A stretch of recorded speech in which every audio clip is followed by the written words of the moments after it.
What is up guys, and welcome to my latest video here on SP Vids. I'm delighted to have a new piece of gear on the table. This is the Chroma Console from Hologram. It's a really cool looking piece of kit. It's pretty versatile as well. And yeah, basically what I want to do today is get straight into this and show you what some of these effects can do. I want to say a big shout out to Hologram for sending this out as well. I really appreciate it, and full disclaimer, this was sent to me free of charge. I'm not being paid to make these videos, and Hologram haven't said anything about what I can and can't say, so it's free reign for me basically. But yeah, just a bit of a spoiler, I'm already really enjoying this pedal. So just to give you a quick introduction to this is directly from the Hologram website.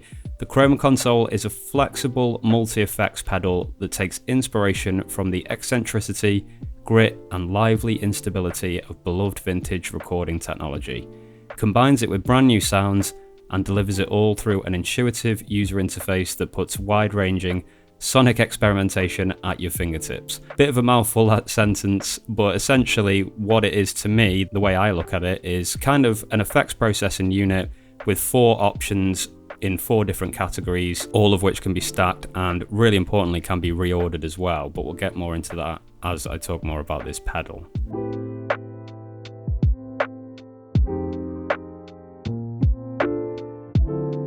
So it's priced at $399. I don't know the exchange rate at the moment actually, so I don't know how much that is in UK money. I'll put it on the screen. So it's not cheap, but it does have a lot of effects in it, and it is pretty versatile as well. So yeah, it's a bit more expensive than your average guitar pedal, but I think it does a lot more than your average guitar pedal as well. I'm really happy to get a piece of gear like this because over the years I've just collected so many different samplers which essentially all do the same thing. So to have some more outboard gear for me is really cool. And I've also got obviously the analog heat as well. It's nice to start building up things that can bolt on to my beat making to add a bit more spice, grit and texture. So yeah, I'm really excited to have a go with this, and as you know, I've started introducing a bit of guitar playing into my channel as well, so there'll definitely be a dedicated video with this and my guitar, just showing you what it can do with that. I'm actually really excited for that video as well. Okay, so just before we get into the demo, I want to talk about some of the favorite features that I've already identified on this device. First of all, the MFX stacking. So these effects stack in this direction, left to right, so character, movement, diffusion, texture. You can also bypass each one if you want to, so if there isn't one in that category that you want to use, you don't have to use it at all. And yeah, you can see there's loads of different options for effects. You've got them in these 4 categories: character, movement, diffusion and texture. You've got things like drive, sweeten, fuzz, howl. They're all pretty self-explanatory. Doubler, vibrato, phaser, tremolo, pitch, cascade, reel, space, collage, reverse, and then you've got this final column which only actually has 1 dial compared to the rest that has 2, just an amount dial, and that's got filter, squash, cassette broken and interference.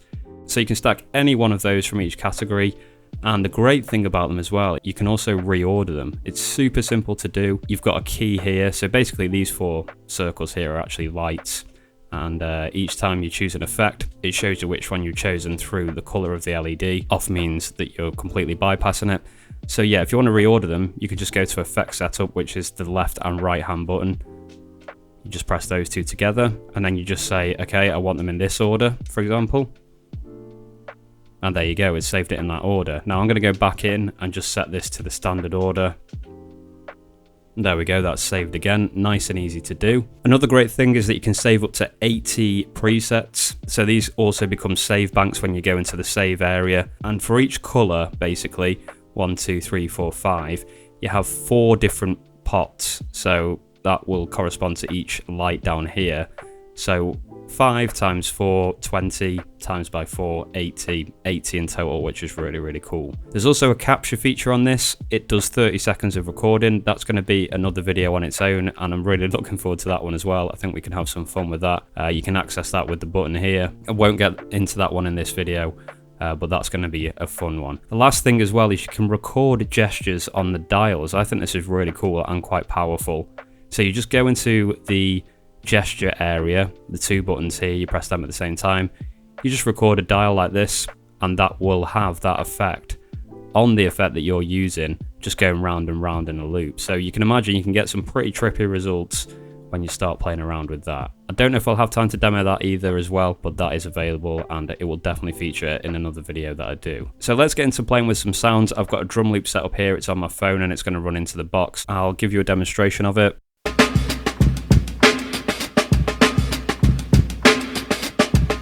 Okay, so the first thing that I'm going to do is use the first channel of effects, or the first kind of bus in a way, and I'm going to add some sweeten. So we'll make it yellow, and that's kind of like a compressor.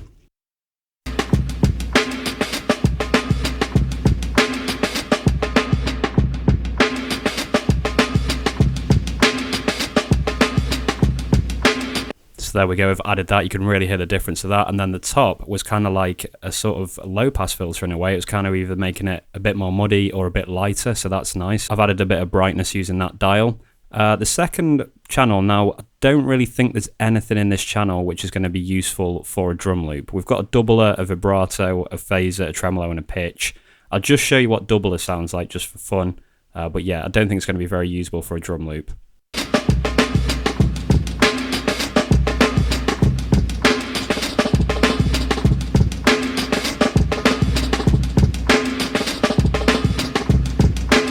Kind of an interesting one, but I'm actually going to bypass this channel for this.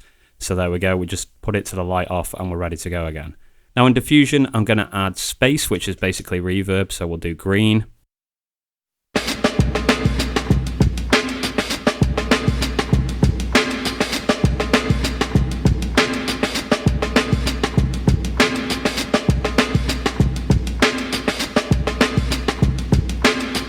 Okay, starting to sound pretty nice. And then on the last channel, I'm going to try the cassette. So we'll go to green, and I might change this to the filter, but we'll just try cassette first.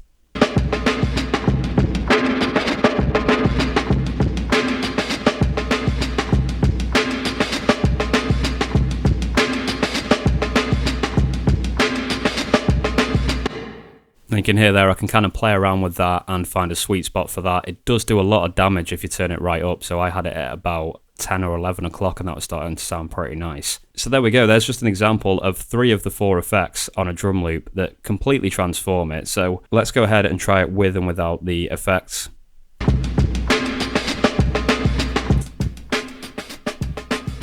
That's it bypassed, and we'll put it back on.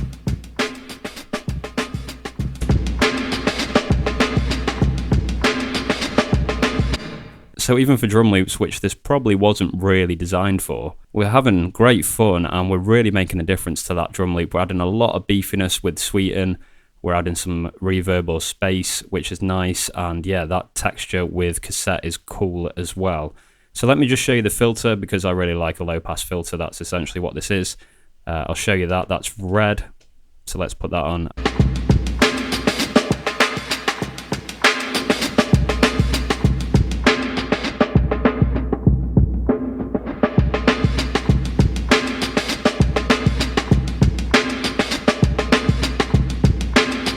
Again, you can kind of play around with that, find the sweet spot, and yeah, mess around with this dial until your heart's content. So there we go, 3 in a row, all making that sound very nice. So I'll just quickly show you the effect setup so that we can change the order. So we'll go into that, and maybe we'll do the filter first, then the space, then the sweetener. I don't think it's going to make that much difference on the drum loop.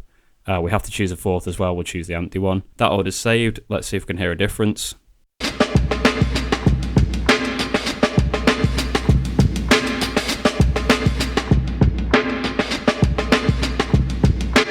Maybe not so much with this, but when you start using melodic samples and guitar as well, you can really start to notice a difference when you restack these effects in different orders. So in future videos, I'll show you more of that and show you how fun it can be. So there's a number of different user cases which I can see myself using this for, which is exciting. I can see it being used like I have just done now for drum breaks. I can see it being used for melodic samples as well to add some texture and some spice. I can also see this being used as a master bus as well. So if I have a finished beat, I can then run it through this and add some effects as well, like the sweeten, like the cassette or the filter. So there's loads of different user cases for this in my workflow, and I think that's one of the great things about it. So I did mention about the price, it's a little bit expensive, but if you're someone that's kind of a multi-instrumentalist, or you're like me, where you play instruments and you also like making beats as well, there are quite a few ways you can use this, and I think because of that, you kind of get your money's worth out of it. So if there's anything in particular you want to see me do with this device, please let me know. Obviously, like I said, I'll do a video about this with guitar.